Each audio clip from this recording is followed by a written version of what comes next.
오늘 6계명 여섯 번째 계명입니다. 뭐 하지 말라? 살인하지 말라. 언제나 얘기했습니다. 살인하는 게 쉬울까요? 안 하는 게 쉬울까요?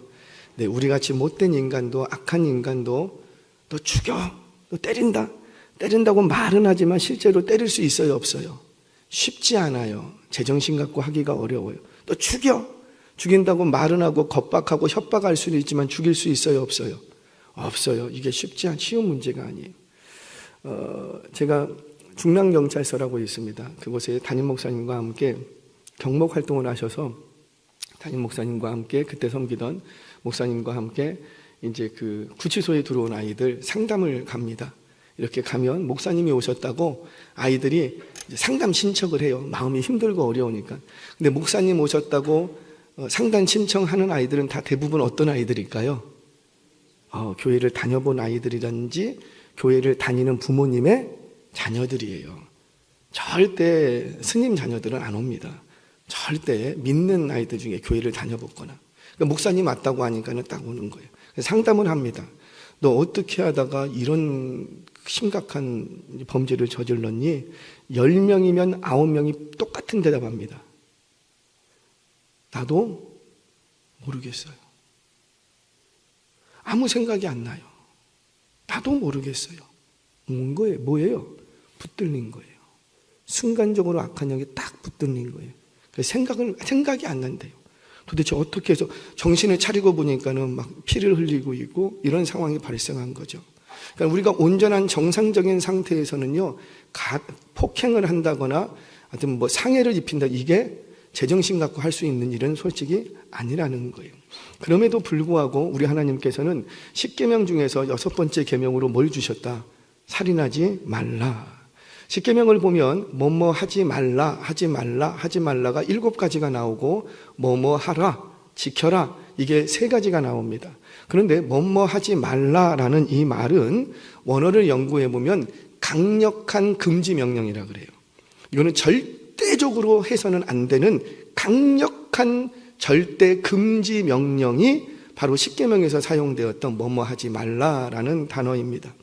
자, 이 중에 살인하지 말라라는 명령은 단순히 육체의 생명을 해하는 것, 빼앗아가는 행위뿐만이 아니라 그가 담고 있는 고귀한 인격과 그가 가지고 있는 거룩한 하나님의 형상을 무참히 파괴하지 말라, 무지하게 파괴하지 말라라는 의미를 포함하고 있는 거예요.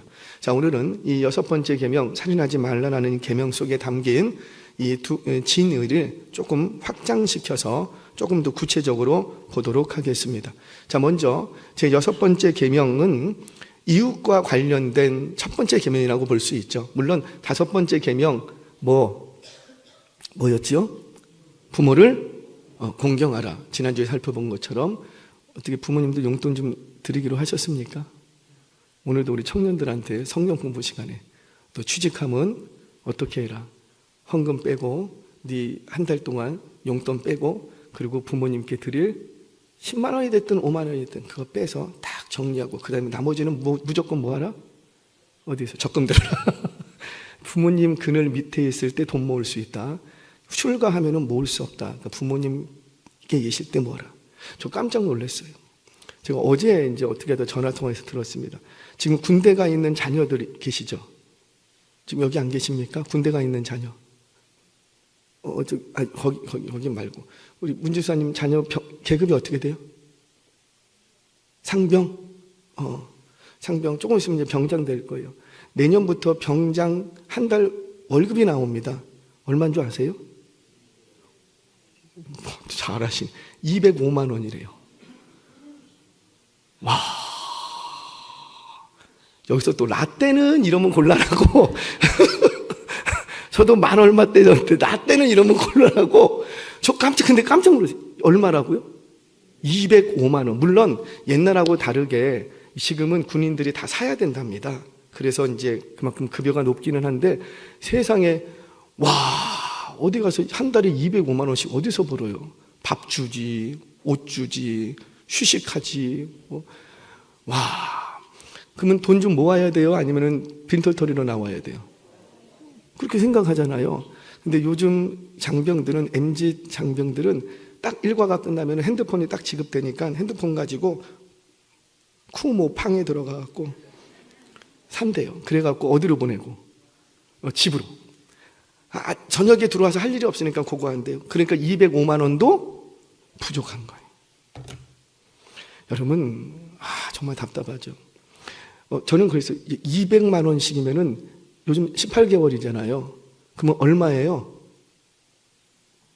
계산이 안 돼요? 3,600만 원. 맞죠? 18개월이니까 200만 원씩. 3,608에 16. 제가 잘못됐나요? 제가 어디 가서 3,600만 원을 모아? 여러분, 가정을 갖고 결혼 생활을 하고 육아를 키우면 3,600만 원 모을 수 있어요? 못 모아요. 왜 못 모은 줄 아시죠? 모을만 하면 애가 아파. 모을만 하면 전세금 올려달래. 모을만 하면 차를 바꿔야 돼. 모을만 하면. 그러니까 3,600만 원 모을 수 있어요? 없어요? 없어요. 근데 언제 모을 수 있다고요? 군대에 있을 때. 지금이라도 군대 들어가 있을 때 모아야지. 최소한 2천만 원은 갖고 나와야지. 할렐루야.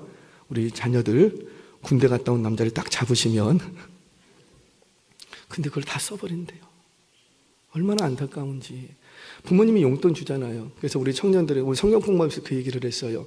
여러분, 제가 강단에서 돈 얘기해서 죄송하지만 돈을 모으려면은 우리 자녀들은 정말 모을 수 있어요. 언제 모으면 돼요?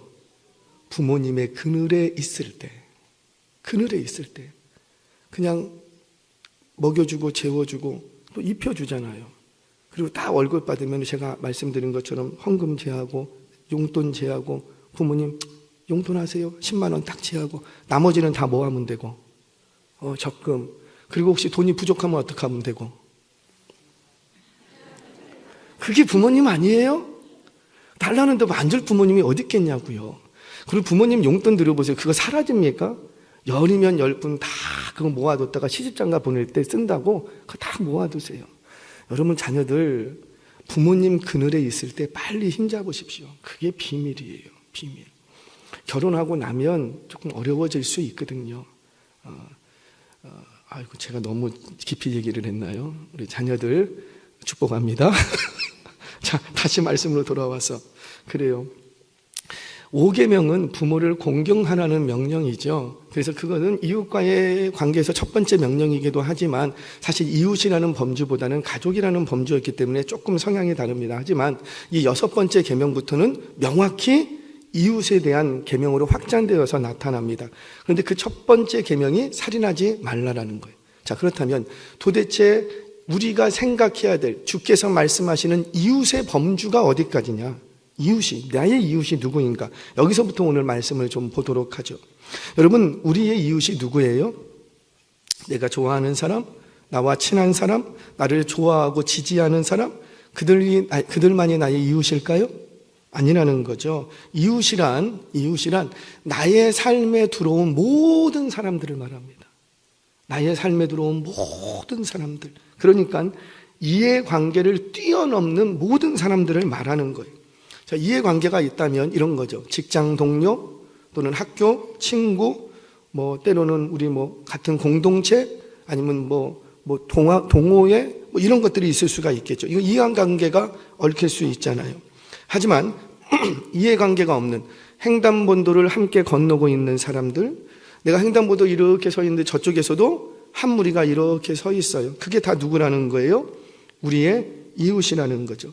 시장에서 어깨를 부딪혔던 그 사람들, 병원에 갔더니 진료받기 위해 앉아있는 사람들, 나와 이해관계는 없는데 그들 모두도 나의 삶에 들어와 있는 사람들이거든요. 그래서 그 모든 사람들이 나의 이웃이라는 거예요. 이 이웃 속에는 나와 나의 이익과 정면으로 맞부딪히는 사람들도 있고 나의 이익을 빼앗아 가려고 하는 사람들도 있다는 거죠. 그래서 즉 이웃 중에는 달가운 이웃도 있지만 보고 싶지 않은 이웃도 있을 수 있다는 거예요. 그런데 싫지만 또 대놓고 싫다고 말할 수 없는 그런 이웃도 있는 거예요. 이웃 중에는 이렇게 내가 보고 싶지 않아도 봐야 되는 사람, 꼴 보기 싫은 사람, 심지어 한 장소에 함께 있기조차 불편하고 싫은 사람 있어요, 없어요? 있어요. 그들이 모두가 다 나의 이웃에 들어갑니다. 자, 그러면 이웃이라는 범주는 정리가 됐고, 그러면 이웃에 대하여 뭐 하지 말라? 살인하지 말라. 왜 이웃에 대해서 살인하면 안 되는가? 왜 내가 내 감정대로 죽이면 생명을 해야만 안 되는가? 왜 그럴까요?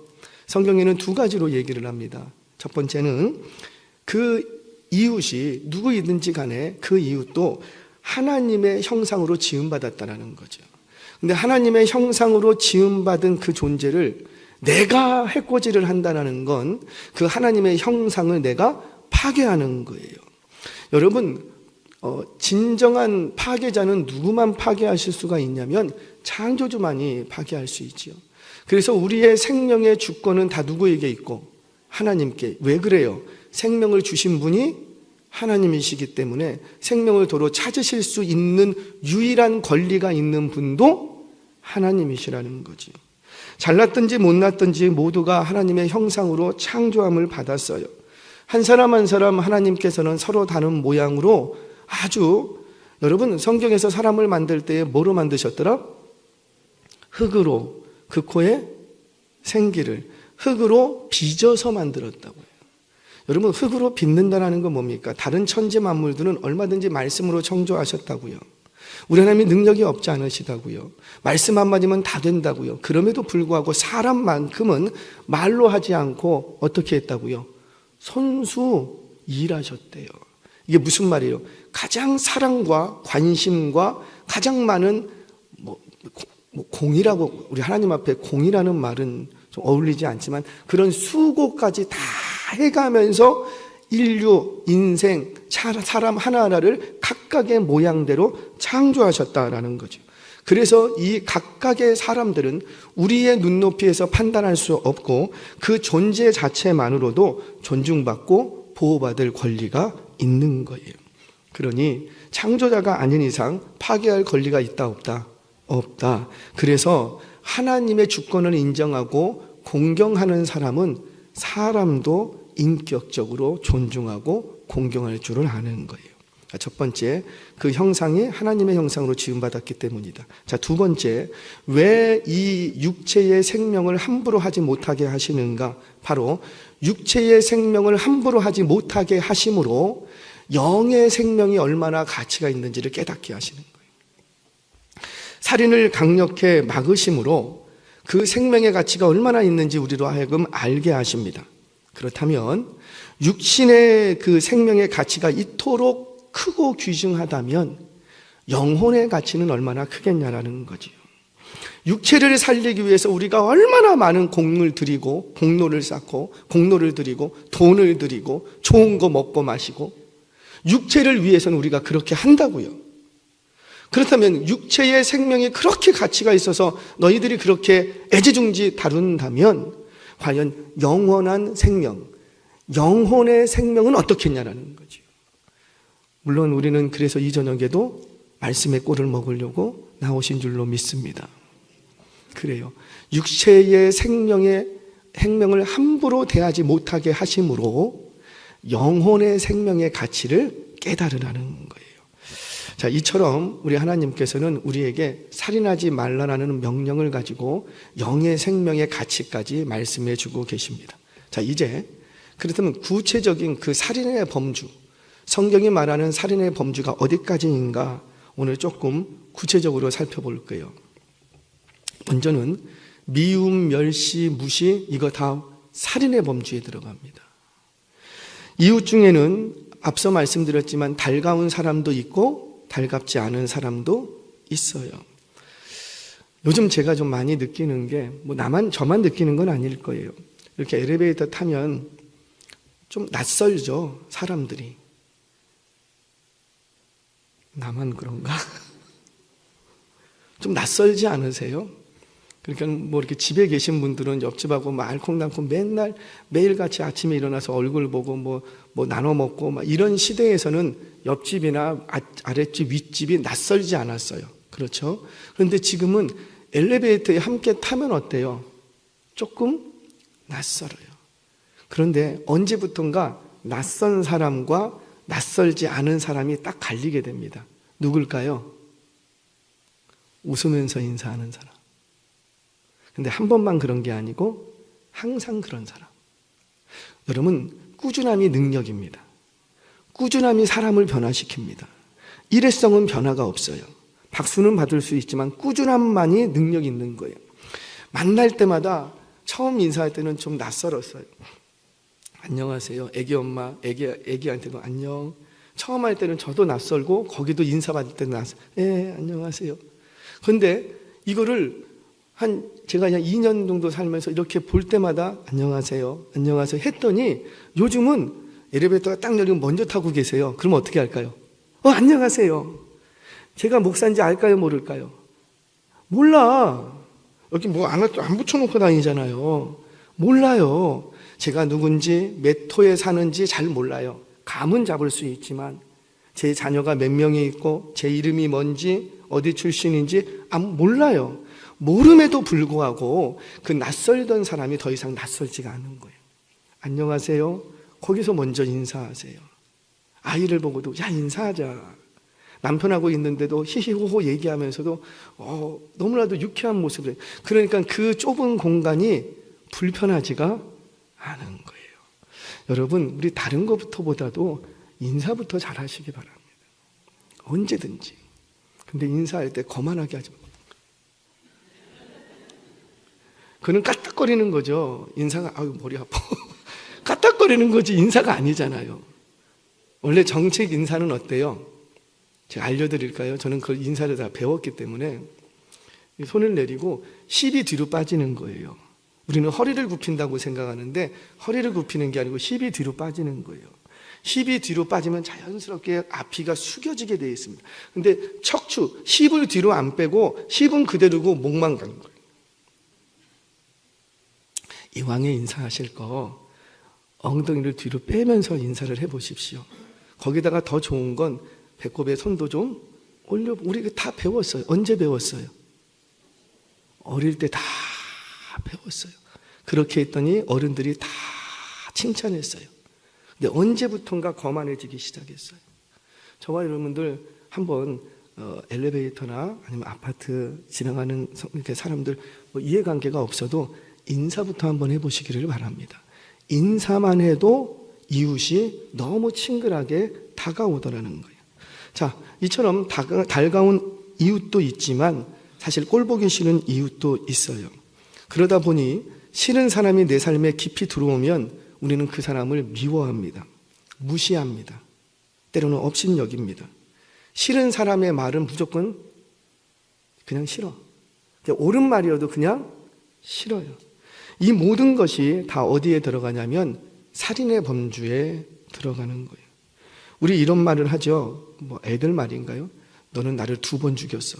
어떻게 2번 죽여요? 뭘로 죽여요? 그래요. 말로. 미워하는 게 확 느껴지고 나를 무시하는 게 넌 나를 2번 죽였어. 그런 말을 하더라고요. 그래요. 말로 죽이고 마음으로 죽이는 거예요. 그 인격을 모독하고 무시하면 그것도 역시 뭐라? 살인의 범주에 들어간다는 거예요. 우리 성경 한 구절 보겠습니다. 요한 1서 3장 15절 말씀 같이 읽겠습니다. 시작. 그 형제를 미워하는 자마다 살인하는 자니 영생이 그 속에 거하지 아니하는 것을 너희가 아는 바라. 너무 두렵잖아요. 미워하는 것과 영생이 같이 있어요. 미워하는 자마다 살인한대요. 근데 그 살인하는 사람은 그 속에 뭐가 없다고요? 영생이 없대요. 무서운 말이지요.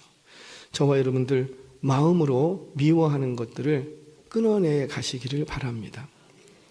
지금 여기서 미워한다는 것도 깊은 의미가 있어요. 근데 다 설명을 하기는 어렵고 여하튼간 내 안에 미워하는 마음이 일어나면 그것을 그때그때 정리하고 빨리빨리 정리하시면 괜찮아요. 근데 문제는 뭐냐면 그 미워하는 마음을 계속 가지고 가는 게 문제가 되는 거예요. 자, 그 뒤에서 얘기할 거예요. 여하튼간에 미워하거나 멸시하거나 무시하지 말라. 자, 2번째, 악의, 증오, 모욕, 모독, 이것도 다 어디에 범주에 들어가겠다?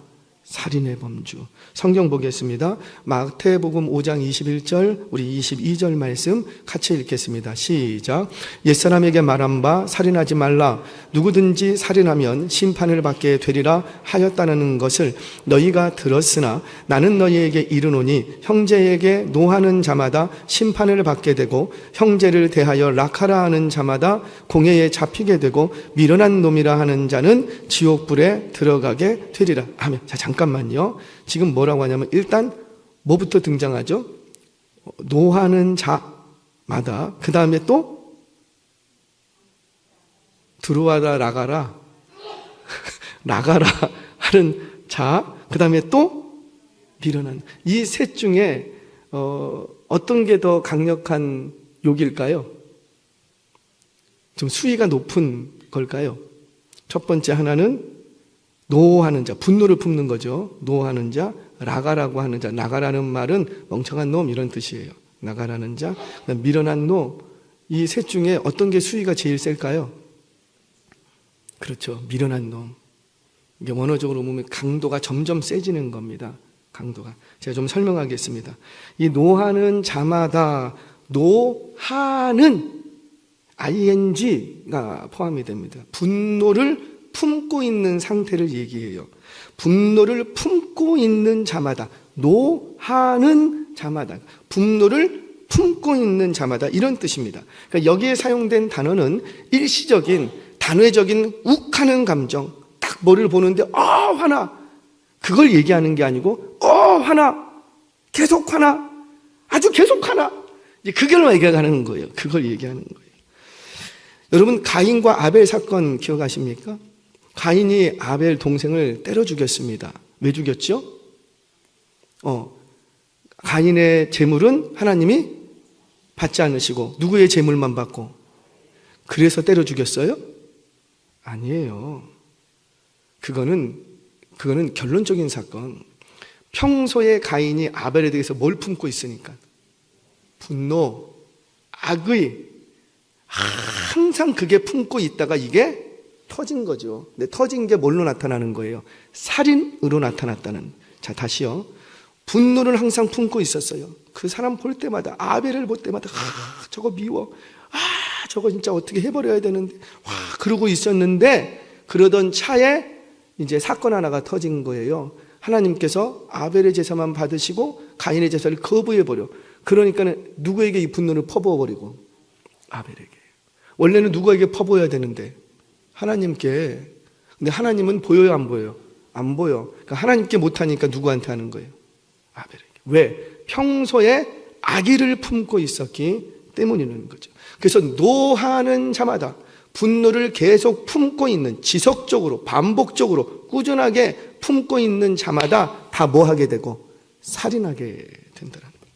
자, 두 번째, 라카라는 말, 라카라는 말입니다. 라카는 아까도 말했지만은 머리가 텅 빈 여기 라카, 머리에 텅 빈, 또는 도덕적으로 사악한 자, 이런 뜻이에요. 이 말은 인격을 모독하는 거예요. 아이고 저 머리 골빈 사람, 막 그런 얘기죠. 머리에 든 게 없어. 할렐루야. 든 게 없어. 우리 그런 말해도 말이라도 그렇게 하면 안 돼. 자식들한테, 자녀들한테 말이라도, 저 생각이 없어, 그런 말이라도, 말이라도 그렇게 하면 안 된다고요. 그게 인격을 무시하고 모독하는 말이에요. 이 말도 뭐에 들어간다고요? 살인. 또 하나, 미련한 놈. 미련한 놈이라는 것은 우매한 자. 유대 문헌에는 그 하나님을 부정하는 자라는 뜻이에요. 그러니까 얼마나 미련했으면 누구를 부정하겠다. 그렇죠. 미련한 사람이니까 하나님을 부정하는 거예요. 이거는 영생과 연결된 거, 직접적으로. 그래서 락하라는 말보다도 훨씬 더 심한 욕설이 미련한 자라는 말입니다.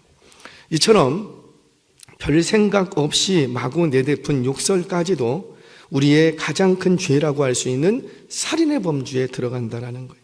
여러분, 아무리 분노를 해도, 화가 나도 해야 될 말이 있고 끝까지 하지 말아야 될 말이 있어요. 화난다고, 분노한다고, 참을 만큼 참았다고 막 쏟아버리면 그건 나중에 수습되지 않습니다. 특히 부부 사이에는 너 그러려면 갈라져, 이런 말 하면 돼요, 안 돼요?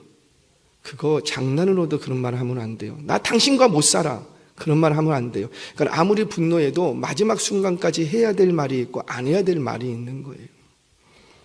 목사에게는 제일 무서운 협박이 뭘까요? 나 떠나. 제일 무섭죠. 그런 말은요, 아무리 분노가 내려도 하면 안 되는 거예요. 하면 안 되는 거예요. 자, 이처럼 말이라는 거는 굉장히 조심을 해야 됩니다. 특별히 자녀들에게, 우리 청년들에게. 제가 좀 이해는 합니다.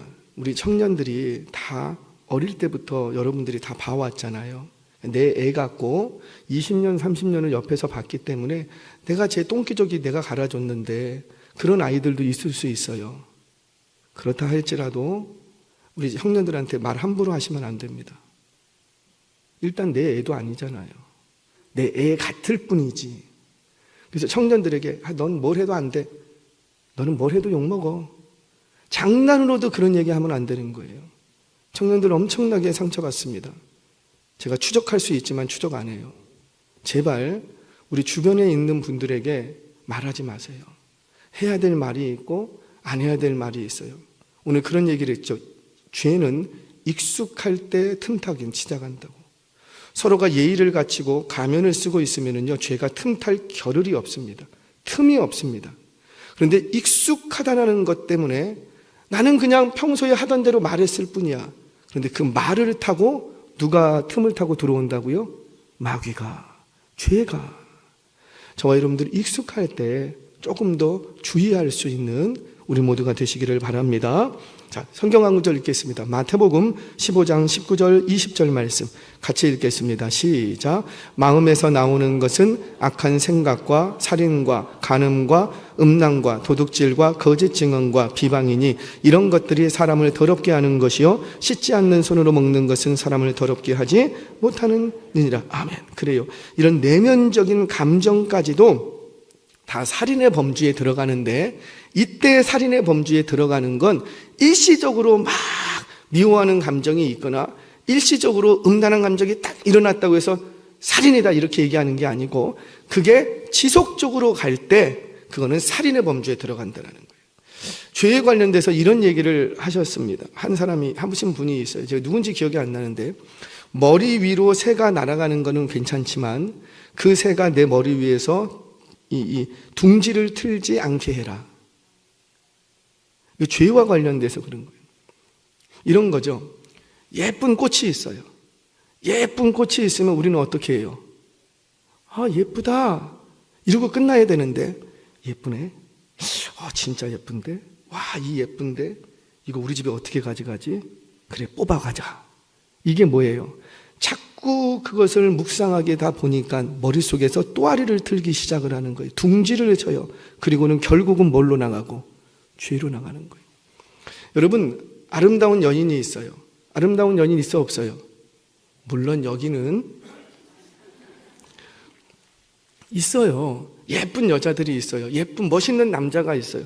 그러면 우리 보고 아, 참 예쁘다 이래야 돼요? 아니면은 아이고 이래야 돼요?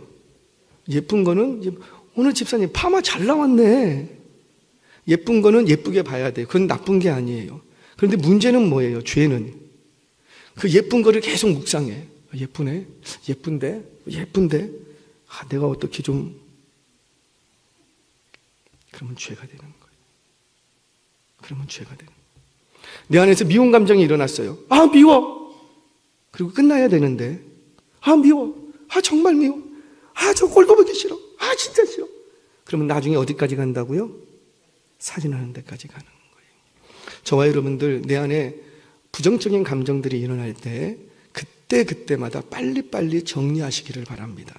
그거 묵혀두고 쌓아두면 그게 살인의 범주로 나아가게 되는 거예요. 자, 두 번째, 타인의 생명을 위태롭게 하거나 학대와 그 다음에 폭력 행사, 이거는 결정적으로 다 살인의 범주에 들어갑니다. 죽이지는 않았지만 왕따, 학교 폭력, 집단 따돌림, 뭐 회사에서도 있지요. 이건 역시 뭐에 들어간다고요? 살인의 범주에 들어가는 거예요. 물론 타인의 생명까지 위협하지는 않았을지라도 이로 인해서 누군가가 자살 충동을 느낀다면, 죽고자 하는 마음이 든다면 그거 역시 살인의 범주에 들어가는 거죠. 특별히 음주운전, 교회 안에서는 이런 얘기할 필요가 없겠으나 음주운전도 명백한 살인행위라. 이거는 우리가 얘기할 필요도 없이 사회법에서 지금 그렇게 얘기하고 있는 거예요. 구타, 고문, 아동폭력, 다 이거는 폭력 정도로 끝나는 게 아니고 성경에서 보면 다 뭐로 들어간다고요? 살인의 범주에 들어간다. 또 하나 보겠습니다. 좀 불편한 얘기지만 낙태. 물론 아직도 신학적인 이슈가 있어요. 이슈가 있다는 것은 시대 속에서 변천되는 게 있거든요. 언제부터가 생명인가가 관건이 되는 거죠. 그래서 가톨릭에서 해석하는 것과 개신교에서 해석하는 것과 여러 가지 신학자들이 해석하는 것이 다 달라요. 언제부터가 생명이냐? 언제부터가? 여러분, 저는 이 부분에 대해서 깊이 기독교 윤리를 공부하고 한 사람은 아니지만 일단 생명의 시작은 남자로부터 시작이 됩니다. 그 남자로부터 시작된 그 생명이 임신하는 순간 이제 비로소 뭐가 되는 거예요? 생명이 되는 거예요. 남자의 몸 안에 있는 그 생명이 아닌 거지요. 뭐로 될 때?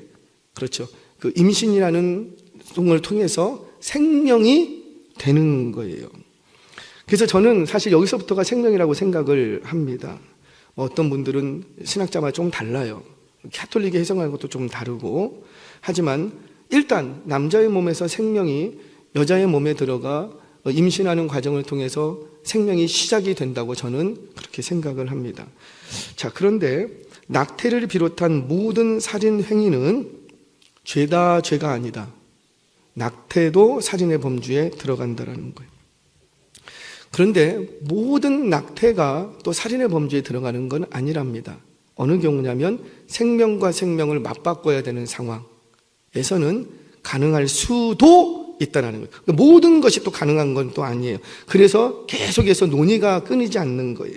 예를 들자면 이런 거 있죠. 전쟁 때, 전쟁 시 또는 살인을 하려고 하는 악인들과의 싸움에서 정당방위로 타인의 생명을 죽였어요. 그러면 이거는 살인의 범죄에 들어간다, 안 들어간다? 네, 안 들어갈 것 같지만 또 상황마다 또 달라요. 상황마다. 이것조차도 모든 경우가 다 살인죄를 면하는 거 아닙니다. 이건 사회법에서도 그렇게 얘기합니다. 모든 경우. 정당방위입니다라고 해도 아무 죄책이 없는가 그렇게 다루진 않는다는 거죠. 낙태의 경우도 마찬가지입니다. 산모의 생명이 위태한 경우, 의사가 판단했을 때 산모와 아기 중에 한쪽밖에 살릴 수가 없어. 그럴 경우에 아이를 죽였어요. 낙태를 시켰어요. 그러면 이거는 살인의 범죄에 들어간다, 안 들어간다? 그렇죠. 안 들어간다라는 게 보통 생각이지만 또 그 상황이 의사의 판단이 옳았느냐는 또 논의가 필요한 부분이기 때문에 이게 굉장히 복잡하게 물려 있습니다. 그렇다 하더라도 원론적으로 케이스 바이 케이스가 아니라 원론적으로는 낙태도 뭐의 범주에 들어간다? 그렇죠. 살인의 범주에 들어간다. 자, 또 한 가지 얘기입니다. 자살과 안락사. 자살은 직접적으로 악의를 가지고 계획적으로 하나님의 계명을 위반하는 거예요. 그래서 자살이 무서운 거예요. 자살은 오늘 자살이나 해볼까? 그러고 하는 게 아니잖아요. 자살을 하려면 깊이 생각하고 계획하고 시도했다가 실패했다가 시도했다가 실패했다. 그러니까 계획적이고 아주 그냥 작정하고 죽이려고 하는 것이었기 때문에 이것은 명백한 살인죄, 굉장히 위험한 살인죄에 들어갑니다. 그래서 자살은 자살은 아직도 신앙적인 논의가 남아있는 부분들이 있어요. 그러냐면 원론적으로만 말하면 자살도 역시 살인의 범주에 들어간다. 죄라 죄가 아니라. 그래서 자살하면 어디로 떨어지고 지옥. 이게 원론적인 내용이에요. 큰 대전제예요. 물론 오늘날 와서 모든 자살이 다 죄인가라는 건 또 신학적으로 남아있어요. 왜냐하면 요즘은 병적으로 우울증을 극복하지 못하거나 또는 심각한 어떤 정서 불안으로 인하여서 잘못된 선택을 하시는 경우들이 있기 때문에 그래서 오늘날도 역시 이 부분에 대해서도 신학적인 논쟁이 남아있어요. 일전에도 말씀드렸지만 우리나라에 오셨던 선교사님, 이 땅에 선교사님으로 오셔서 이 땅에서 일평생 선교하시다가 순교하셨어요. 죽음을 당하셨어요. 근데 죽음의 현장에 어떻게 죽었냐면은 유서를 써놓고 총으로 자살했어요. 그러면 이분은 지옥에 가는가? 저는 그렇게는 보지 않습니다. 이분이 풍토병을, 그러니까 우리나라에 와서 병치레를 오래 하셨고 심각한 우울증과 대인기피증을 오랫동안 앓고 있었다라는 어떤 이런 문헌들이 나옵니다. 그래서 원론적으로 자살은 다 죄다. 그런데 모든 자살이 현대에 와서 다 죄인가? 또 그렇게 보기는 어려운 국면들이 남아있다는 거예요. 그래서 아직도 신학적인 논쟁이 논의가 되고 있는 부분이에요. 기독교 윤리 파트에서. 그러나 기억해야 되고 기본적으로 원론적으로 자살은 뭐다? 죄다. 생명을 작정하고 해하는 것이었기 때문에 하나님이 간과하지 않으십니다. 자, 이처럼 안락사는 여러분들 어떻게 생각하세요? 기독교 윤리 시간은 아니지만 안락사는 그런 거죠. 이 생명을 타인이 어떤 이렇게 조종해서 살리기도 하고 죽이기도 하는 어떤 이런 선택을 하는 이런 것들을 얘기하죠. 예를 들어서 늙은 말이 있어요. 이제 생명을 다해야 돼. 그런데 그 말 주인이 말의 고통을 없애주고자 총으로 쏴 죽이는 경우들이 있습니다. 이를 이제 안락사의 범주에서 얘기를 해요. 또는 애완동물을 너무 고통스럽게 죽는 걸 못 봐서 약물을 투여해서 자연스럽게 죽게 하는 고통을 덜어주는 이런 어떤 안락사의 모습들이 실제로 나타납니다. 근데 그거를 법으로 제재하거나 죄라고 얘기는 하진 않아요. 하지만 동물과 사람을 같이 취급할 수 있을까요? 없을까요? 그건 안 된다는 거죠. 동물에게 그렇게 했다고 해서 그것이 죄가 아니라고, 짐승에게 그렇게 한 게 죄가 아니라고 사람에게도 그렇게 해도 된다? 이거는 또 다른 문제라는 거예요. 죄송합니다. 여기 반려동물도 많이 키우시고 집에 강아지 나 애라고 얘기하시는데 죄송합니다. 그냥 조금 이렇게 좀 정리해서 들으시면 좋겠어요. 짐승이 참 우리에게 유익하지요. 하지만 짐승의 생명의 가치와 사람의 생명의 가치를 견줄 수 있을까요? 요거는 좀 여러분들이 좀 정리하시면 좋겠어요. 정말 저도 애완견들, 애완묘 굉장히 좋아하고 사랑스러워요. 어쩔 때 보면 진짜 자식보다 낫더라고요. 그러나 그 짐승의 생명의 가치는 짐승의 생명의 가치예요. 사람의 생명의 가치와 맞바꿀 수 없다는 거죠. 내 아들이 병들어 죽어갈 때, 내 강아지가 병들어 죽어간다면 뭘 먼저 손쓰겠어요? 그럼요. 사람의 생명이 더 우선되는 거죠. 따라서 짐승을 안락사시킬 수 있다고 해서 사람도 그렇게 할 수 있다라고 접근하는 것 자체가 저는 불합리하다고 생각을 됩니다. 여하튼간 이것도 신학적인 논의가 지금 계속되고 있습니다. 이 외에도 현대 윤리적으로 여러 경우를 들면서 살인하지 말라는 명령을 지키는 이건 소극적인 명령 이행이에요. 뭐뭐 하지 말라고 해서 그것만 안 하면 그건 소극적인 명령 순종이라는 거죠. 소극적인 순종. 그렇다면 우리 하나님께서는 이런 소극적인 순종만 요구하실까? 아니라는 거예요.